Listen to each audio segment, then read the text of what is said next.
तो हेलो दोस्तों, कैसे हैं आप लोग। तो जैसा कि आपको पता है कि मैंने कल एक वीडियो अपलोड किया था सॉफ्टवेयर आर्किटेक्चर के सिलेबस के रिगार्डिंग।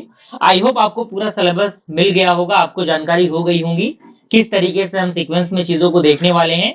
आज हम लोग यूनिट नंबर 1 स्टार्ट करेंगे। यूनिट नंबर 1 में हम पहले टॉपिक को डिस्कस करेंगे।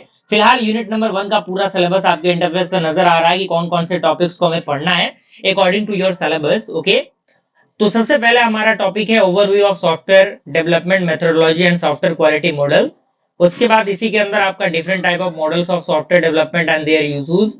ओके, उसके बाद हम इंट्रोडक्शन टू सॉफ्टवेयर आर्किटेक्चर यानी जानेंगे कि सॉफ्टवेयर आर्किटेक्चर क्या होता है, इवोल्यूशन क्या होता है सॉफ्टवेयर आर्किटेक्चर का। उसके बाद हम जानेंगे कि सॉफ्टवेयर कंपोनेंट्स क्या होते हैं, कनेक्टर्स क्या होते हैं, जो भी कॉमन सॉफ्टवेयर आर्किटेक्चर फ्रेमवर्क्स होते हैं उनके बारे में हम स्टडी करेंगे। उसके बाद हम जानेंगे कि आर्किटेक्चर बिजनेस साइकिल क्या होता है, आर्किटेक्चरल पैटर्न्स क्या होते हैं फॉर द रेफरेंस मॉडल। तो ये आपका यूनिट नंबर 1 का जो पूरा सिलेबस है आपके इंटरफेस पे आपको दिख रहा होगा। ठीक है, तो बारी बारी से आइए हम एक एक यूनिट के एक एक टॉपिक को समझते चलते हैं। आज हमारा सबसे पहला टॉपिक डिस्कस होने वाला है जिसका नाम है सॉफ्टवेयर डेवलपमेंट मेथोडोलॉजी। ओके, क्या होता है ये सॉफ्टवेयर डेवलपमेंट मेथोडोलॉजी, आइए इसको समझते हैं। तो सबसे पहला पॉइंट कह रहा है कि software development methodology is a structured process used for planning, designing, developing, testing and deploying software system। मतलब क्या हुआ? मतलब ये हुआ कि जो सॉफ्टवेयर डेवलपमेंट मेथोडोलॉजी है वो एक प्रकार का एक स्ट्रक्चर्ड प्रोसेस है। कैसा प्रोसेस है? स्ट्रक्चर्ड प्रोसेस है, यानी उसको एक स्ट्रक्चर में सजाया जाता है। और इस स्ट्रक्चर प्रोसेस का यूज हम किसके लिए करते हैं? प्लानिंग के लिए करते हैं, डिजाइनिंग के लिए करते हैं। जैसे मान लीजिए कोई चीज हम बनाने वाले हैं, तो कोई भी चीज बनाने से पहले उसका प्लानिंग करना पड़ता है ना। उसके बाद प्लानिंग जब हो जाता है तो उसका एक डिजाइन तैयार किया जाता है। जब डिजाइन तैयार हो जाता है तो उसकी जो डेवलपिंग प्रोसेस है उसको स्टार्ट किया जाता है। अब डेवलप होने के बाद ओपन मार्केट में कोई भी सॉफ्टवेयर है उसको पब्लिश करने से पहले उस सॉफ्टवेयर को अच्छी तरीके से टेस्ट किया जाता है, देखा जाता है कि कहीं कोई दिक्कत तो नहीं है इस सॉफ्टवेयर के अंदर। देन उसके बाद आपके डिप्लॉइंग जो है वो होती है। ठीक है, तो ये आपका प्रोसेस है। पर्पस क्या होता है? पर्पस इसका ये होता है कि it is use to manage software development systematically, यानी जो भी सॉफ्टवेयर डेवलपमेंट प्रोसेस है अगर हम इसको यूज करेंगे तो हमारा जो डेवलपमेंट प्रोसेस होगा सॉफ्टवेयर का वो एक सिस्टमेटिकली तरीके से मैनेज होगा। दूसरा है to improve efficiency quality and control over software project, यानी जो सॉफ्टवेयर प्रोजेक्ट हैं उनकी क्वालिटी, जो उनकी इफिशियंसी है और जो कंट्रोल है ओवर द सॉफ्टवेयर प्रोजेक्ट, उनको ये क्या करता है? बेहतर बनाता है।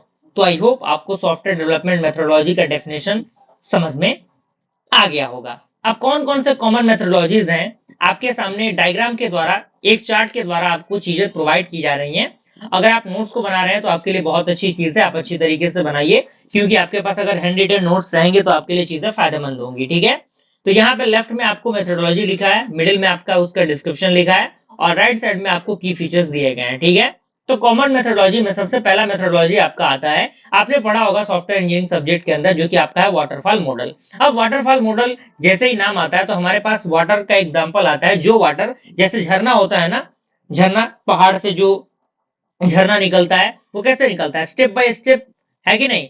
तो वही प्रोसेस वाटरफॉल का ही होता है। तो ये एक प्रकार का क्या होता है, इसका डिस्क्रिप्शन दिया गया है, लीनियर एंड सीक्वेंशियल मॉडल। यानी जो वाटरफॉल मॉडल होता है वो लीनियर और एक सीक्वेंशियल मॉडल होता है, यानी जो एक सीक्वेंस में काम करता है। ठीक है, each phase must be completed before the next begin, यानी हर एक फेज, यानी जो भी फेज स्टार्ट होगा पहले वो फेज कंप्लीट होगा, उसके बाद नेक्स्ट फेज स्टार्ट होगा।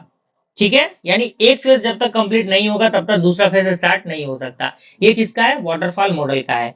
अगर हम इसके की फीचर्स की बात करें तो ये सिंपल होता है, इजी टू मैनेज, इसको मैनेज करना आसान होता है और ये बेहतर होता है स्मॉल प्रोजेक्ट के लिए, और जिसके पास जो रिक्वायरमेंट होती है वो फिक्स रिक्वायरमेंट होती है। क्लियर है? ये आपका वाटरफॉल मॉडल था। आप चाहें तो इनके फिगर्स को भी बना सकते हैं, फिगर आपको कहीं ना कहीं इंटरनेट में मिल जाएगा, आप उनको देख सकते हैं। यहाँ पे मैंने उसको अटैच नहीं किया है। ठीक है, एजाइल मॉडल क्या होता है? तो ये आपका iterative and incremental model emphasize करता है फ्लेक्सिबिलिटी एंड कस्टमर फीडबैक को, यानी ये डेवलपमेंट, यानी ये जो है ये कॉम्बिनेशन होता है, किसका कॉम्बिनेशन?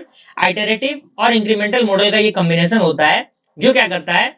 बेहतर बनाता है। किस चीज को बेहतर बनाता है? फ्लेक्सिबिलिटी, और जो कस्टमर का फीडबैक है उसको बेहतर बनाता है। ठीक है, अगर हम इसके की फीचर्स की बात करें तो इसका डिलीवरी काफी फास्ट होता है, एडेप्टिव प्लानिंग इसके अंदर होता है और कंटिन्यूअस इंप्रूवमेंट की जरूरत यहाँ पे पड़ती है। ठीक है, उसके बाद आपका आता है स्क्रम। स्क्रम एक प्रकार का टाइप ऑफ एजाइल है जिसके पास जो लेंथ होते हैं वो फिक्स्ड होते हैं, जिनको हम लोग क्या कहते हैं, स्प्रिंट कहते हैं, जो कि इसको तैयार करने में लगभग 2 से 4 वीक तक के जो समय है, यानी 2 से 4 हफ्ते तक के समय इसके अंदर लिया जाता है। ठीक है, अगर मैं इसके की फीचर्स की बात करूं तो इसके लिए डेली मीटिंग करनी पड़ती है।